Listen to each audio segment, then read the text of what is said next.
Hello friends, this is SP Singh and welcome to smarter everyday.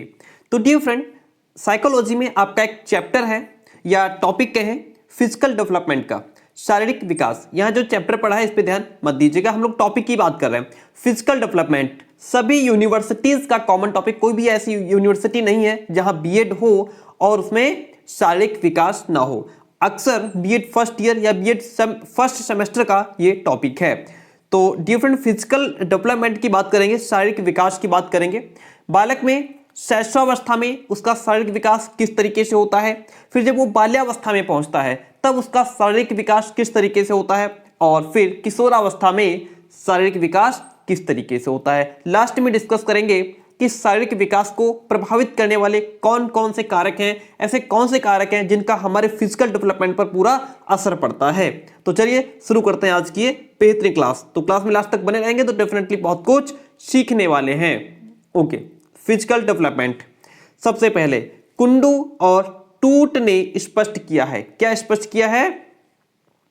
शारीरिक अभिवृद्धि से अभिप्राय है शरीर के विभिन्न अंगों का विकास और उनकी कार्यक्षमता। यानी कि जो शारीरिक वृद्धि होती है, जो शरीर का डेवलपमेंट होता है, ग्रोथ होती है, उसका मतलब है कि शरीर के जितने भी अंग हैं, यानी कि अलग अलग अंगों में उनका विकास होना और उनकी कार्यक्षमता बढ़ना, है ना भाई। जब अंग हमारे डेवलप करेंगे, बढ़ेंगे, तो उनकी कार्यक्षमता भी बढ़ेगी।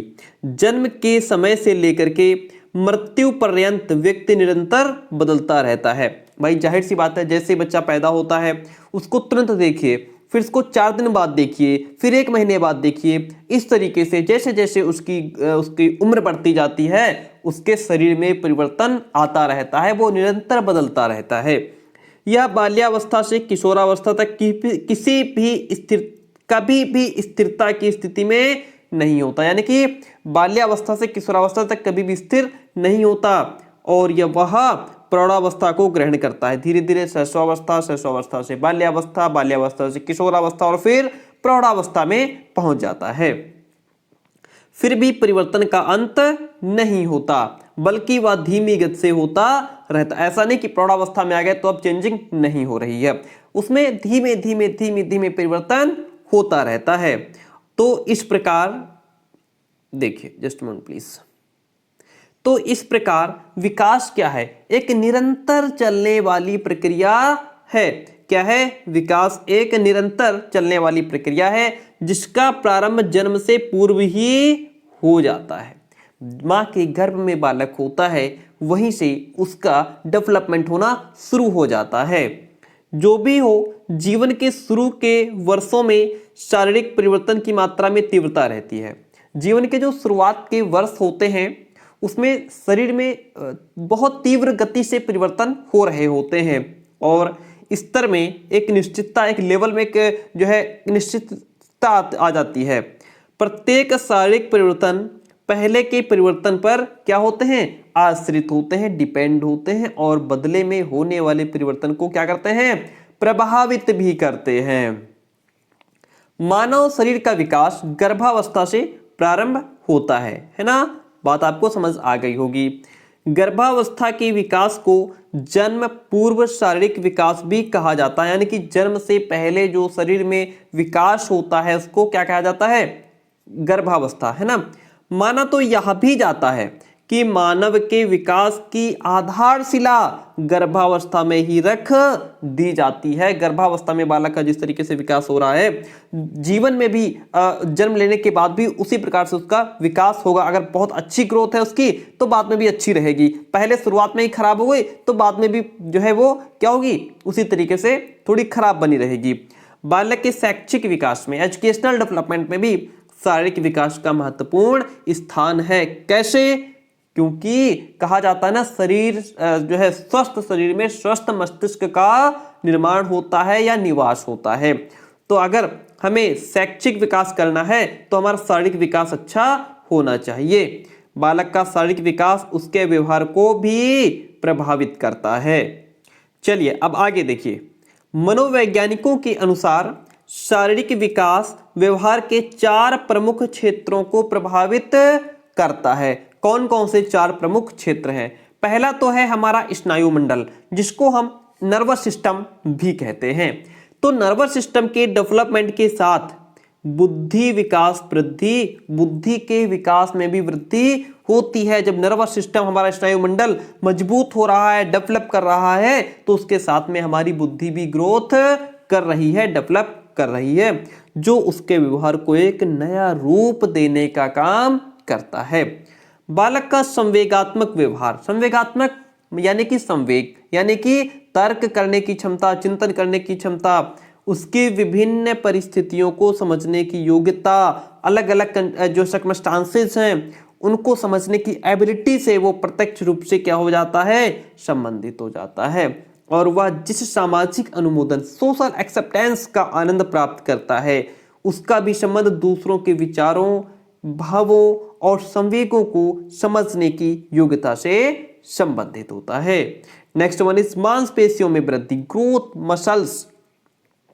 मसल्स ग्रोथ होने के साथ उसकी गामक क्षमता और शक्ति यानी कि मोटर कैपेसिटीज एंड स्ट्रेंथ में भी विकास होता है, जो कि बालक की क्रियाशीलता, उसकी एक्टिविटी में, उन क्रियाओं में दिखाई देता है जो कि परिवर्तित होती रहती हैं। जब मांसपेशियां मजबूत होंगी, शरीर मजबूत होगा, तो बालक का जब पूरा शरीर मजबूत होगा तो वह उसके अंदर कार्य करने की क्षमता भी बढ़ जाएगी, विकास की सभी अवस्था, उसके शरीर में ताकत आएगी, फुर्ती आएगी, स्फूर्ति आएगी, और खेल कूद मांसपेशियों विकास पर निर्भर होते हैं।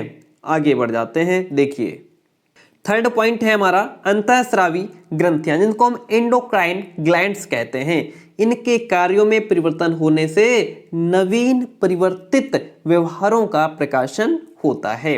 संपूर्ण शारीरिक ढांचे यानी कि फिजिकल स्ट्रक्चर में परिवर्तन से, अर्थात जो हमारा जो फिजिकल स्ट्रक्चर है, जो शारीरिक ढांचा है, उसमें चेंजिंग से, अर्थात उसकी शरीर की रचना, लंबाई, भार, शारीरिक अनुपात और सामान्य शारीरिक रूप आदि बालक के व्यवहार को प्रभावित करने का काम करते हैं। शरीर का विकास अच्छे स्वास्थ्य पर निर्भर होता है।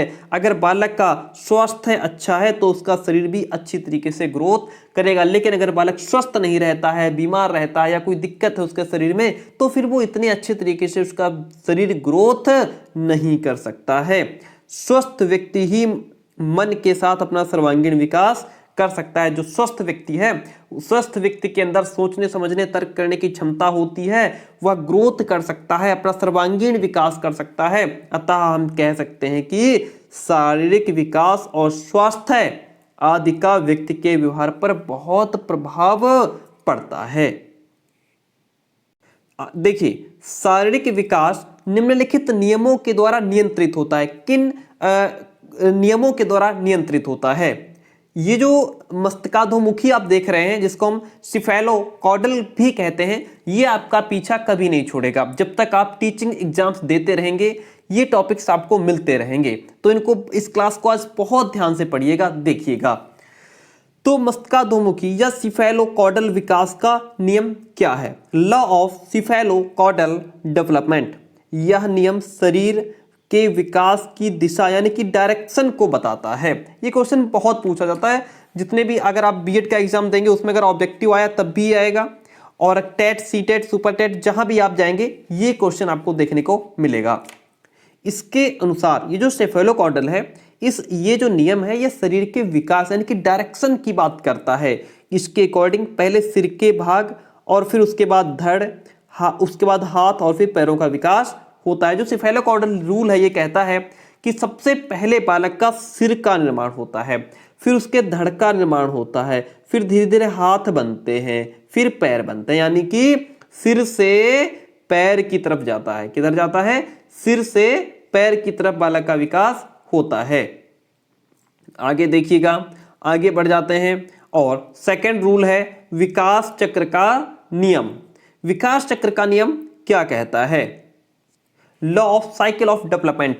मनोवैज्ञानिकों ने अपने अध्ययनों के फलस्वरूप विकास की 4 प्रमुख चक्र बताए हैं। कौन कौन से प्रमुख चक्र हैं?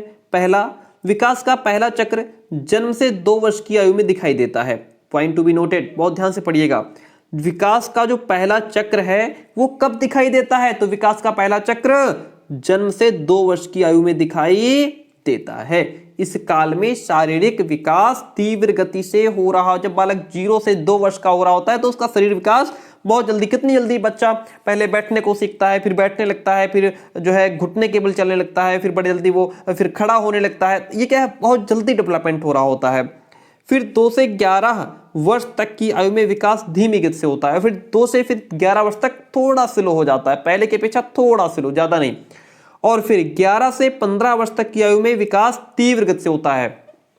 और उसके बाद फिर 11 से जब 15, ये जो 4 साल का समय है, यहाँ पे बालक के अंदर अच्छी तरीके से डेवलपमेंट हो रहा होता है। और फिर 15 से जब 18 वर्ष तक का बालक हो रहा होता है तो फिर विकास गति पुनः धीमी हो जाती है। तो यहाँ पे जैसे कि हरलॉक ने कहा है कि विकास लयात्मक होता है, समान नहीं होता, कभी कम कभी ज्यादा होता रहता है। ग्रोथ रिथमिक है, नॉट रेगुलर, ऐसा हरलॉक ने कहा है। ठीक है, छोटी छोटी लाइनें बड़ी खतरनाक होती हैं, एग्जाम में आपसे पूछ ली जाती हैं, ऐसा किसने कहा है। तो विकास चक्रों की तीव्रता और धीमेपन का एक क्रम होता है, एक सीक्वेंस होता है। शारीरिक विकास के ये जो चक्र है, ग्रोथ साइकिल है, सभी बालकों में निश्चित समय पर नहीं दिखाई पड़ते हैं। विकास चक्र की गति और अवधि में प्रत्येक बालक में क्या है, इंडिविजुअल डिफरेंसेस के कारण अंतर पाया जाता है। शरीर के प्रत्येक अंग के डेवलपमेंट की जो गति है वह भी भिन्न अवस्थाओं में भिन्न होती है। थॉमसन ने कहा है, मानव शरीर ना तो एक संपूर्ण रूप में और ना एक समय में सभी दिशाओं में विकास करता है। ऐसा कौन कहते हैं? ऐसा थॉमसन कहते हैं। अब आपके सामने आता है शारीरिक विकास की विशेषताएं क्या है, कैरेक्टरिस्टिक्स ऑफ फिजिकल डेवलपमेंट। देखिए, बालक का शारीरिक विकास मुख्यतः 2 प्रकार से होता है। किसके, कौन कौन से?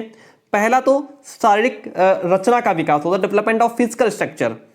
इसके अंतर्गत शरीर का आकार, भार, ऊंचाई, शारीरिक अंगों का शरीर के साथ अनुपात, हड्डियां, दांत आदि का विकास सम्मिलित है। यानी कि ये जो शरीर रचना का विकास है, इसमें क्या होता है, इसके अंतर्गत शरीर का आकार आ जाता है, शरीर के भार में कितनी वृद्धि हो रही है, ऊंचाई कितनी हो रही है, या फिर बाकी जो शारीरिक अंगों का शरीर के साथ जैसे अनुपात है, हड्डियां, दांत, इस प्रकार से इनमें सब में डेवलपमेंट हो रहा होता है। जो दूसरा है, इसमें शारीरिक क्रिया का विकास इंक्लूड है।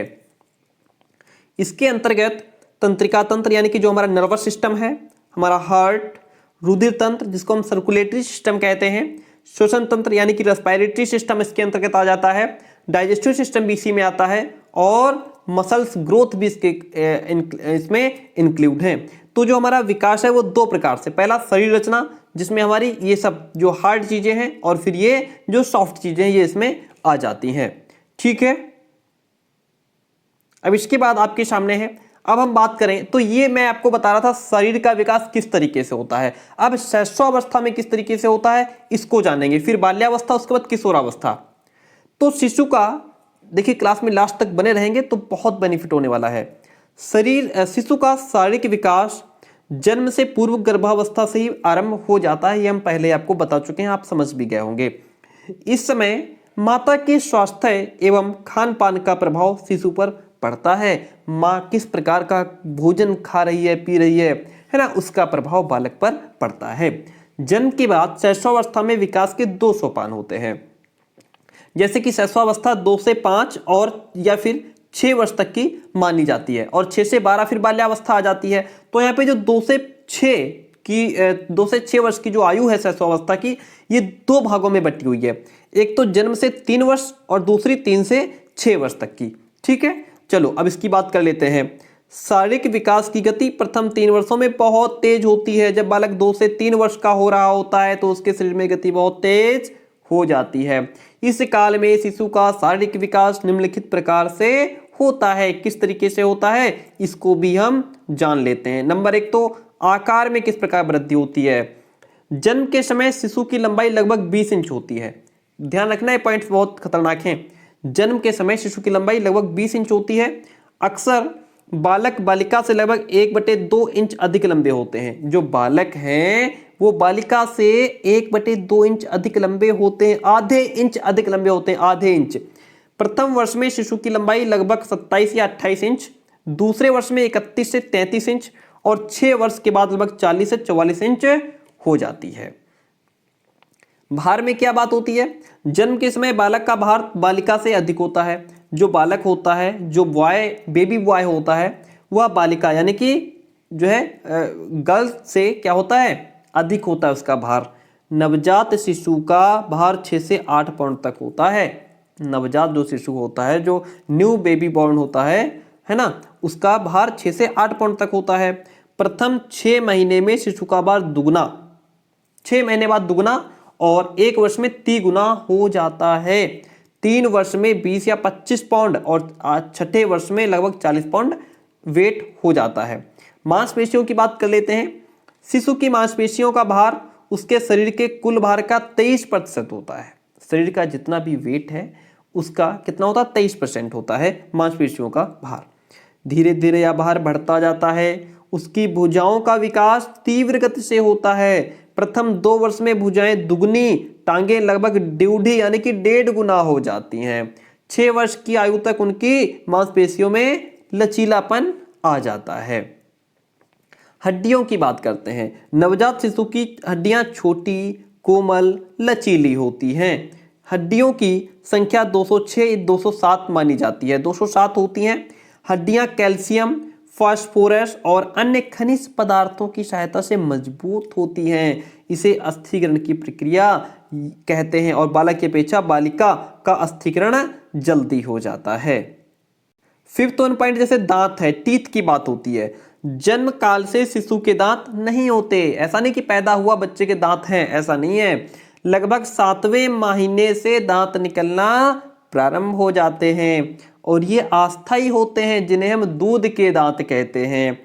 1 वर्ष की आयु तक इनकी यह संख्या 8 हो जाती है, और लगभग 4 वर्ष तक दूध के सब दांत निकल जाते हैं। उसके बाद ये दांत गिर जाते हैं, और 5 या 6ठे वर्ष की आयु में स्थायी दांत निकलते हैं। सिर या मस्तिष्क का डेवलपमेंट कैसे होता है। नवजात शिशु का सिर शरीर की अपेक्षा बड़ा होता है। जो नया बच्चा होता है, जो न्यू बेबी होता है, उसका जो सिर होता है वो शरीर की अपेक्षा बड़ा होता है। जन्म के समय सिर की लंबाई उसके शरीर की कुल लंबाई की 1/4 होती है। प्रथम 2 वर्षों में सिर बहुत तेजी से बढ़ता है, उसके बाद विकास की गति धीमी हो जाती है।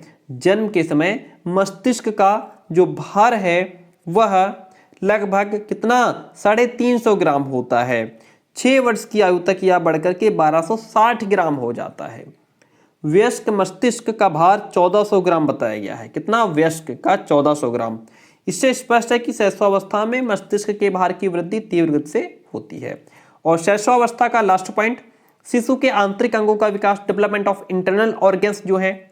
जन्म के बाद शरीर के आंतरिक अंगों का विकास होता है। जन्म के बाद जो शरीर के जो आंतरिक अंग हैं उनका विकास होता है। इसमें पाचक अंग, फेफड़ा, मांसपेशियां, स्नायुमंडल, रक्त संचार अंग, उत्पादक अंग, ग्रंथियों, ये सब इसमें इनका विकास होता है।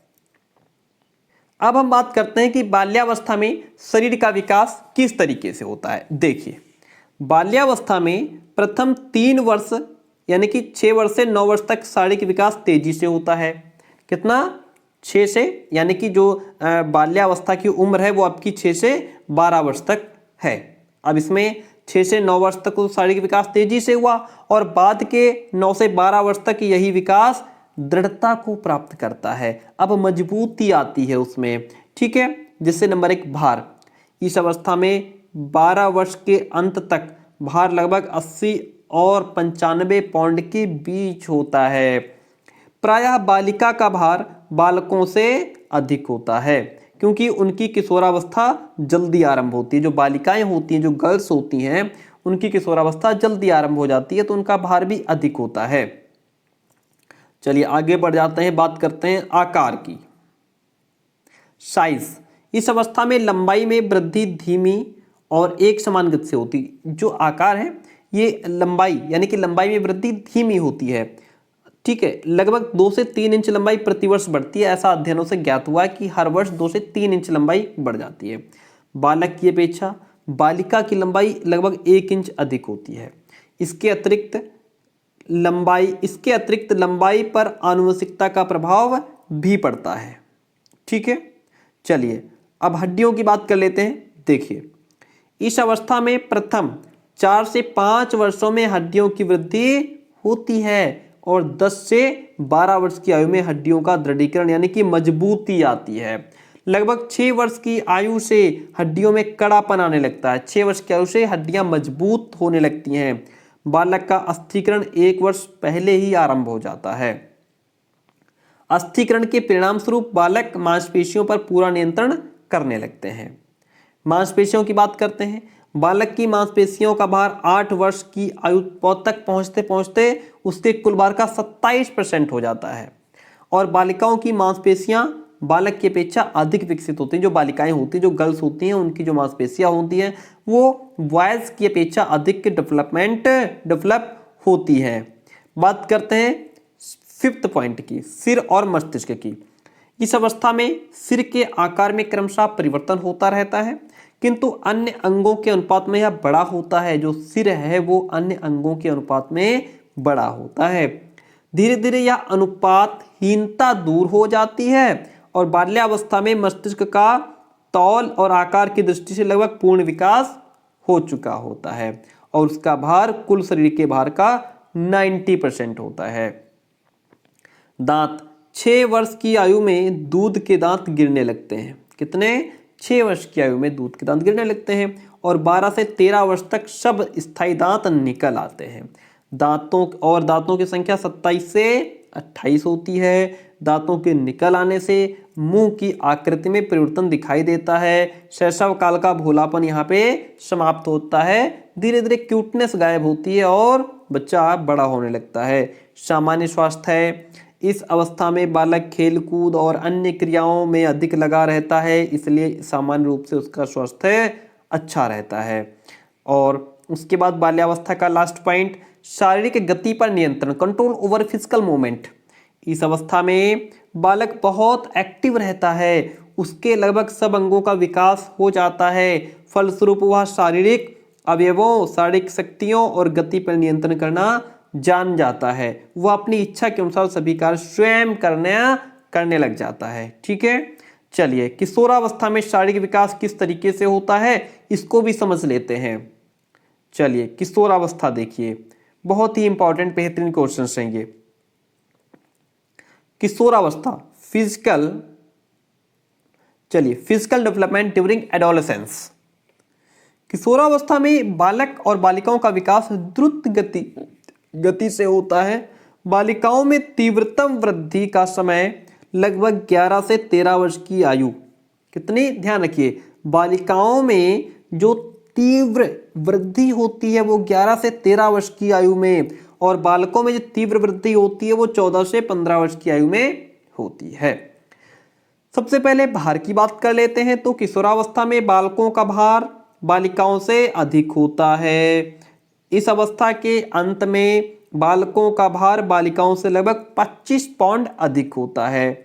बात लंबाई की करते हैं। इस अवस्था में लंबाई में भी तेजी से वृद्धि हो रही होती है। बालिका की लंबाई 16 वर्ष की आयु तक और बालक की लंबाई 18 वर्ष तक उसके बाद भी बढ़ती रहती है। लगभग 14 वर्ष की आयु में वे अपने वयस्क ऊंचाई का 90% भाग प्राप्त कर लेते हैं और शेष जो ऊंचाई है वो धीरे धीरे बाद में कवर होती रहती है। अस्थि यानी कि हड्डियों का विकास क्या है? इस अवस्था में अस्थियों में नमनीयता नहीं रह जाती है, वे मजबूत हो जाती हैं। सिर और मस्तिष्क का विकास देखिए। सिर और मस्तिष्क की अधिकतम वृद्धि बाल्यकाल में होती है। सिर और मस्तिष्क की जो ज्यादा से ज्यादा वृद्धि हो बाल्यकाल में होती है। इस अवस्था में भी यह जारी रहती है। 15 या 16 वर्ष में सिर का लगभग पूर्ण विकास हो चुका होता है। मस्तिष्क का भार 1200 और 1400 ग्राम के बीच होता है। ज्ञानेंद्रियों एवं कर्मेंद्रियों का विकास। इस अवस्था तक आंख, नाक, कान, त्वचा, स्वादेंद्रियां यानी कि स्वाद लेने वाली इंद्रियां जो जीभ में होती हैं, कर्मेंद्रियों का पूर्ण विकास हो चुका होता है। अब देखिए बात करते हैं अन्य अंगों के विकास की। जो अन्य अंग हैं, इस अवस्था में मांसपेशियों का विकास तीव्र गति से होता है। बात किसकी कर रहे हैं? किशोरावस्था की। बालक यहाँ पे कहाँ से कहाँ जा रहा है? 12 से 18 वर्ष की तरह उम्र में है। मांसपेशियों के गठन में मजबूती आती है। शरीर के अंग जो है वो सुडौल दिखाई देते हैं। कंधे यहाँ पे चौड़े हो जाते हैं और वक्ष स्थल कूलों में भी परिवर्तन दिखाई देने लगता है। ठीक है, बालक के मुख पर दाढ़ी और मूछें आने लगती हैं धीरे धीरे। जो प्रजनन ग्रंथि है उसमें वो एक्टिव हो जाती है ना। तो इस प्रकार से इनके जो अन्य अंग हैं उनमें भी परिवर्तन होने लगता है। आवाज में परिवर्तन, पहले जो बच्चों जैसी आवाज थी अब वो थोड़ी भारी भरकम आवाज होने लगती है। गले की थायराइड ग्रंथि के सक्रिय होने के कारण बालकों की आवाज में भारीपन आने लगता है। बालिकाओं की आवाज में कोमलता आ जाती है, मृदुलता, कभी कभी धीमापन भी आ जाता है। लेकिन जो बॉयज हैं उनकी आवाज क्या है, भारीपन आने लगती है। गति विकास में वृद्धि, स्टेनले हॉल ने क्या कहा है, इस अवस्था में न केवल गति में तीव्रता बढ़ती है बल्कि गति शक्ति भी बहुत बढ़ जाती है। गति और क्रियाशीलता का प्रकाशन खेलने, कूदने, दौड़ने, व्यायाम करने और परिश्रम करने में होता है। इन कार्यों को करते समय किशोरों में विद्युत की समान शक्ति प्रवाहित होने लगती है, बिजली के समान। विभिन्न ग्रंथियों का प्रभाव, शरीर रचना विशेषज्ञों का विचार है कि किशोरावस्था में इन परिवर्तनों का आधार ग्रंथियां यानी कि ग्लैंड्स होती हैं। इन ग्रंथियों में जो गले की ग्रंथि थायराइड है, उप गले की ग्रंथि जो पैराट्राइड है, उपवृक्क ग्रंथियां जिनको हम एड्रिनल ग्लैंड्स कहते हैं, और पिट्यूटरी ग्लैंड्स और प्रजनन ग्रंथि, ये सब इसमें प्रमुख होती हैं। इन ग्रंथियों में से कुछ से आंतरिक स्राव इंटरनल सेक्रेशन और कुछ से बाह्य स्राव एक्सटर्नल सेक्रेशन होता है। शारीरिक परिवर्तनों के कारण इन ग्रंथियों से आंतरिक और बाह्य स्राव होता है। तो डियर फ्रेंड, आज की क्लास, अच्छा सॉरी अभी प्रभाव, ये कारक बचे ही हैं। ठीक है, कारक पढ़ लेते हैं। देखिए, शारीरिक विकास को प्रभावित करने वाले कारक क्या हैं, किन किन कारकों का प्रभाव पड़ता है हमारे शरीर पर। नंबर एक तो वंशानुक्रम का प्रभाव पड़ता है। वंशानुक्रम की मतलब हमारे पेरेंट्स का डेवलपमेंट कैसा था, उसका असर बालक पर पड़ सकता है। बालक के विकास पर माता पिता के स्वास्थ्य, शारीरिक रचना और पूर्वजों के गुणों का प्रभाव पड़ता है। मैंने समझाया था ना कि पूर्वज जो हमारे हैं उनका हम पर किस तरीके से उनके गुण हमारे अंदर आते हैं। वातावरण, आप किस प्रकार के वातावरण में रह रहे हैं, यह भी आपके डेवलपमेंट पर पूरा प्रभाव डालता है। बालक के स्वास्थ्य और स्वाभाविक विकास में वातावरण के तत्व सहायक या बाधक होते हैं, या तो सहायक होते हैं या फिर बाधक होते हैं। वातावरण के मुख्य तत्व जैसे कि शुद्ध वायु हो गई, पर्याप्त मात्रा में धूप और प्रकाश हो गया, ये सब मिलने पर ही विकास ठीक तरीके से हो सकता है। अगर आपको अच्छा वातावरण नहीं मिल पा रहा है तो विकास में क्या होगा, ऊंच नीच आ सकती है। पौष्टिक भोजन लेना, बालक का स्वस्थ एवं स्वाभाविक विकास विशेष रूप से पौष्टिक एवं संतुलित आहार पर निर्भर करता है। इस संबंध में सोरेनसन ने कहा है, पौष्टिक भोजन थकान का प्रबल शत्रु और शारीरिक विकास का परम मित्र है। कितनी बड़ी बात कही है कि पौष्टिक भोजन थकान का शत्रु है। अगर आप पौष्टिक भोजन लेते हैं तो आपको थकान नहीं आती है, शारीरिक विकास अच्छी तरीके से हो पाता है। नियमित दिनचर्या का आप पर प्रभाव पड़ता है कि आपका रूटीन कैसा है, कितने बजे सोते हैं, कितने बजे उठते हैं, क्या करते हैं, व्यायाम करते हैं कि नहीं करते हैं। बालक में प्रारंभिक से ही नियमित जीवन बिताने की आदत डालनी चाहिए। उसके खाने, नहाने, सोने, पढ़ने, खेलने का समय निश्चित होना चाहिए, है ना। नियमित दिनचर्या का विकास पर बहुत प्रभाव पड़ता है। विश्राम और निद्रा का समय निश्चित होना चाहिए। थकान दूर करने के लिए विश्राम और निद्रा बहुत आवश्यक है। शैशवावस्था में निद्रा की अधिकतम आवश्यकता होती है। शिशु अधिकतम सोता रहता है। बाल्यावस्था में भी लगभग 10 घंटे सोना पर्याप्त है और विश्राम का बाल विकास पर प्रभाव भी पड़ता है। खेल और व्यायाम का हमारे शरीर पर बहुत प्रभाव पड़ता है। बालक को खेलने, व्यायाम की पूरी सुविधा मिलनी चाहिए। शारीरिक विकास पर खेल और व्यायाम का बहुत प्रभाव पड़ता है। इसने सहानुभूतिपूर्ण व्यवहार करना चाहिए बालक के साथ। बालक के विकास पर माता पिता और शिक्षकों के व्यवहार का अधिक प्रभाव पड़ता है। उनके स्वस्थ विकास के लिए स्नेहपूर्ण व्यवहार करना चाहिए। परिवार की स्थिति, परिवार की आर्थिक, सांस्कृतिक, सामाजिक स्थिति का भी बाल विकास पर प्रभाव पड़ता है। प्यारे दोस्तों, क्लास कैसी रही कमेंट करके जरूर बताइएगा। मिलते हैं बहुत जल्दी आपसे नेक्स्ट क्लास में। इसकी जो पीडीएफ है टेलीग्राम चैनल पर मिल जाएगी। टेलीग्राम चैनल का लिंक डिस्क्रिप्शन बॉक्स में दिया है। जो मेरा दूसरा चैनल है उसका भी लिंक डिस्क्रिप्शन बॉक्स में दिया हुआ है। इंस्टाग्राम का भी लिंक डिस्क्रिप्शन बॉक्स में है, आप मुझे वहां से फॉलो कर सकते हैं। Thank you. आपसे एक लाइक एक कमेंट जरूर चाहिए।